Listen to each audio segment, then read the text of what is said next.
નમસ્કાર મિત્રો, શું તમને પણ મોઢામાં વારંવાર ચાંદા પડે છે? ખાવા પીવામાં તકલીફ પડે છે? મસાલેદાર ખોરાક ખાધા પછી બળતરા થાય છે અને ક્યારેક તો પાણી પીવું પણ મુશ્કેલ બની જાય છે? મિત્રો, ઘણા લોકો મોઢાના ચાંદાને સામાન્ય માનીને અવગણે છે, પરંતુ કેટલીક વખત ચાંદા આપણા શરીરમાં રહેલી પોષક તત્વોની ઉણપ, વધારે તણાવ અથવા કોઈ ગંભીર બીમારીનો સંકેત પણ હોઈ શકે છે. આ વિડીયોમાં આપણે વિગતવાર જાણીશું કે મોઢામાં ચાંદા શું છે, ચાંદા પડવાના મુખ્ય કારણો, તેના કયા કયા લક્ષણો જોવા મળે છે, તેના ઘરેલું ઉપચારો કયા કયા છે, તે કેવી રીતે કરવા, ચાંદાની મેડિકલ સારવાર કઈ રીતે લેવી, ક્યારે ડૉક્ટરનો સંપર્ક કરવો જોઈએ અને ભવિષ્યમાં ચાંદા ન પડે તે માટે શું કરવું જોઈએ.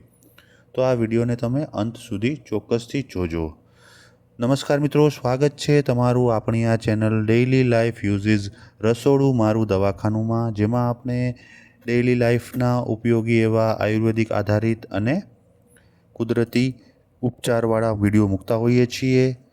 તો મિત્રો, આગળ વધીએ આજના આપણા વિડીયોમાં. સૌપ્રથમ જાણીએ મોઢામાં ચાંદા શું છે. મિત્રો, મોઢાની અંદર ગાલ, જીભ, હોઠ અથવા પેઢા પર નાના સફેદ કે પીળાશ પડતા ઘા બને તેને ચાંદા અથવા માઉથ અલ્સર કહેવામાં આવે છે. ચાંદાની આસપાસ લાલ રંગનું વર્તુળ જોવા મળે છે અને તેમાં દુખાવો તથા બળતરા થાય છે. મોટા ભાગના ચાંદા 7થી 14 દિવસમાં આપમેળે ઠીક થઈ જાય છે. તો મિત્રો, હવે જોઈએ કે ચાંદા પડવાના મુખ્ય કારણો કયા કયા છે. નંબર 1, વિટામિનની ઉણપ. મિત્રો, ઘણા કિસ્સાઓમાં ચાંદા પડવાનું મુખ્ય કારણ શરીરમાં પોષક તત્વોની ઉણપ હોય છે. ખાસ કરીને વિટામિન B12ની ઉણપ, આયર્નની ઉણપ, ફોલિક એસિડની ઉણપ અને ઝીંકની ઉણપ. તો મિત્રો, આ બધા વિટામિનોની અને પોષક તત્વોની ઉણપને કારણે ચાંદા પડતા હોઈએ છીએ, તો તેની વિટામિનની એટલે કે પોષક તત્વોની દવા લેવાથી સારા થઈ જાય છે. નંબર 2, તણાવ અને ચિંતા. મિત્રો, આજના વ્યસ્ત જીવનમાં તણાવ ખૂબ સામાન્ય બની ગયો છે. વધારે ચિંતા, માનસિક દબાણ, ઊંઘની અછત વગેરે મોઢામાં ચાંદા થવાની સંભાવનાને વધારી શકે છે. નંબર 3, મસાલેદાર અને ગરમ ખોરાક. મિત્રો, વધારે મરચાં, ગરમ ચા, ગરમ કોફી, જંક ફૂડ વગેરે ખાવાથી મોઢાની અંદરની ત્વચા નુકસાન પામે છે અને ચાંદા પડી શકે છે. નંબર 4, દાંતથી થયેલી ઈજા. મિત્રો, ક્યારેક ગાલ કરડી જવો, બ્રશ જોરથી કરવો, તૂટેલો દાંત, ખોટી ડેન્ચર વગેરે મોઢાની અંદરના ભાગમાં ઘા કરી શકે છે. તેના કારણે માઉથ અલ્સર એટલે કે મોઢામાં ચાંદા પડી શકે છે. નંબર 5, પેટની સમસ્યાઓ. મિત્રો, કબજિયાત અને પાચન તંત્રની ગડબડ પણ ચાંદા માટે જવાબદાર બની શકે છે. જો પેટ વારંવાર ખરાબ રહેતું હોય તો ચાંદાની સમસ્યા વધે છે. નંબર 6, પાણી ઓછું પીવું. મિત્રો, શરીરમાં પાણીની ઉણપ થવાથી મોઢાની અંદરની ત્વચા સૂકી પડે છે. તેના કારણે ચાંદા થવાની શક્યતાઓ વધી જાય છે. નંબર 7, હોર્મોનલ ફેરફાર. મિત્રો, ખાસ કરીને મહિલાઓમાં માસિક ચક્ર, ગર્ભાવસ્થા, હોર્મોનલ બદલાવ વગેરે ચાંદાની સમસ્યા વધારી શકે છે. Number 8, allergy. કેટલાક લોકોને ચોક્કસ ખાદ્ય પદાર્થોથી એલર્જી હોઈ શકે છે, જેમ કે ચોકલેટ, સૂકા મેવા, સાઇટ્રસ ફળો, જેના કારણે પણ મોઢામાં ચાંદા પડી શકે છે. નંબર 9, તમાકુ અને ધૂમ્રપાન. મિત્રો, તમાકુ અને સિગારેટ મોઢાની અંદરની નાજુક ત્વચાને નુકસાન પહોંચાડે છે, આથી વારંવાર ચાંદા પડી શકે છે. નંબર 10, કેટલીક બીમારીઓ. મિત્રો, ચાંદા નીચેની બીમારીઓનું લક્ષણ પણ હોઈ શકે છે, એટલે કે આ બીમારીઓનું લક્ષણ પણ હોઈ શકે છે, જેમ કે coeliac disease, Crohn's disease, ulcerative colitis, HIV infection, autoimmune disorders. તો મિત્રો, હવે જાણીએ કે ચાંદાના મુખ્ય લક્ષણો કયા છે. મિત્રો, ચાંદા પડતા પહેલાં કેટલીક વ્યક્તિઓને ઝણઝણાટી, બળતરા, ખંજવાળ જેવી લાગણી થઈ શકે છે. પછી ચાંદા પડ્યા પછી સફેદ કે પીળો ઘા થાય છે, લાલ કિનારી થાય છે, દુખાવો થાય છે, ખાવા પીવામાં તકલીફ થાય છે, બોલવામાં પણ તકલીફ જોઈ શકાય છે. તો મિત્રો, હવે જોઈએ ચાંદાના પ્રકાર. મિત્રો, ચાંદાના પ્રકાર આ પ્રમાણે છે. માઇનોર અલ્સર, જે સૌથી સામાન્ય પ્રકાર છે, જેમાં ચાંદાના ઘા નાના હોય છે, 1થી 2 અઠવાડિયામાં ઠીક થઈ જાય છે અને નિશાન છોડતા નથી. મોટાભાગના લોકોને આ પ્રકારના માઇનોર અલ્સર્સ થતા હોય છે. હવે જોઈએ બીજો પ્રકાર, એટલે કે મેજર અલ્સર્સ. મિત્રો આ ચાંદા કદમાં મોટા હોય છે, વધુ દુખાવાવાળા હોય છે અને સાજા થવામાં વધુ સમય લેતા હોય છે. નંબર 3, હર્પીટિફોર્મ અલ્સર્સ, એટલે એક સાથે ઘણા નાના ચાંદા થવા અને ભેગા થઈને મોટો ઘા બનાવે છે. તો આ પ્રકારના ચાંદાને હર્પેટિફોર્મ અલ્સર્સ કહેવામાં આવે છે. મિત્રો હવે જોઈએ ચાંદાના ઘરગથ્થુ ઉપાયો. નંબર 1, મીઠાના પાણીથી કોગળા કરવા. મિત્રો એક નાના ગ્લાસ નવા શેકા પાણીમાં અડધી ચમચી મીઠું નાખો. દિવસમાં 3થી 4 વાર કોગળા કરો. આ સોજો ઘટાડવા માટે મદદરૂપ બને છે. નંબર 2, મધ.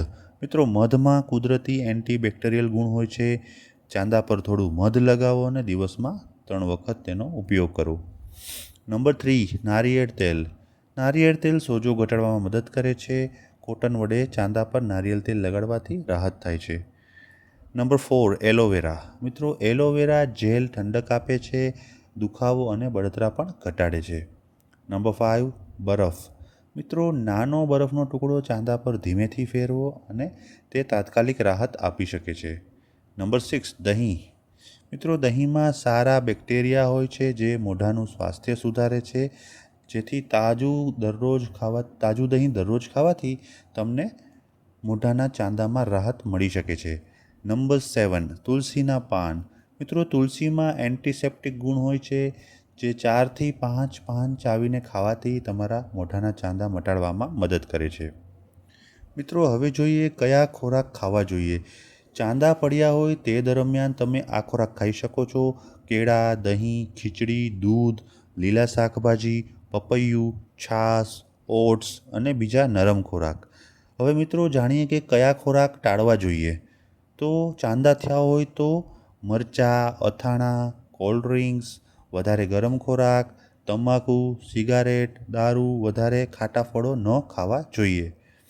મિત્રો મેડિકલ સારવારની વાત કરી લઈએ. જો ચાંદા ખૂબ દુખાવો આપે તો ડૉક્ટરની પાસે જવું જોઈએ અને ડૉક્ટર આ પ્રમાણે સારવાર આપી શકે છે. જેમાં સૌપ્રથમ માઉથ જેલ આપે, પછી એન્ટિસેપ્ટિક માઉથવોશ આપી શકે છે, વિટામિન સપ્લિમેન્ટ્સ આપે છે, પેઇન રિલીફ માટે મેડિસિન્સ આપે છે અને ઘણી વખત સ્ટીરોઇડ પ્રિપરેશન જો જરૂર હોય તો ડૉક્ટર આપતા હોય છે. તો મિત્રો ડૉક્ટરની સલાહ વગર આ દવાઓ ન લેવી જોઈએ. તમારે ઘરગથ્થુ ઉપચાર તમે કરી શકો છો શરૂઆતના ભાગમાં, પણ જો તમને તેનાથી ફરક ન પડે, લાંબા સમય સુધી આ ચાંદા રહે તો ડૉક્ટરની સારવાર લેવી જોઈએ.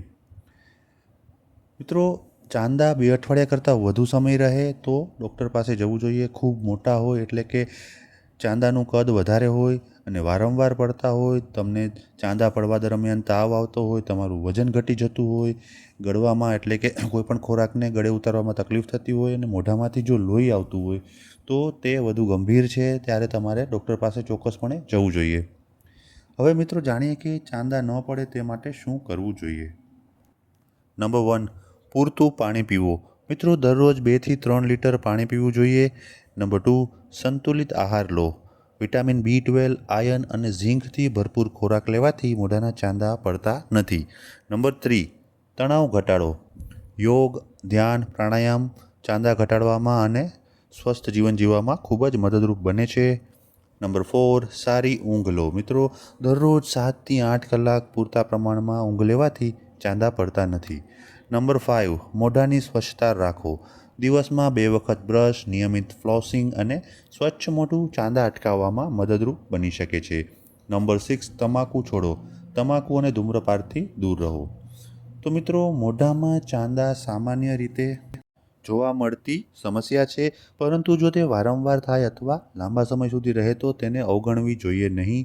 યોગ્ય આહાર, પૂરતું પાણી, તણાવનું નિયંત્રણ અને મોઢાની સારી સ્વચ્છતા, તેના દ્વારા મોટાભાગના ચાંદાથી બચી શકાય છે. જો તમને આ વિડીયો ઉપયોગી લાગ્યો હોય તો લાઈક કરો, શેર કરો અને તમારા પરિવાર અને મિત્રોજનોને તમે ચોક્કસથી મોકલો. મિત્રો તમે આ ચેનલ પર નવા હો અથવા ચેનલને સબસ્ક્રાઈબ ન કરી હોય તો કૃપા કરી સબસ્ક્રાઈબ કરો. બાજુમાં આપેલા બેલ આઇકન ઉપર ક્લિક કરી ઓલ બટન દબાવી દો, જેથી આવનારા તમામ વિડીયોઝની તમને ઇન્સ્ટન્ટ નોટિફિકેશન મળતી રહે.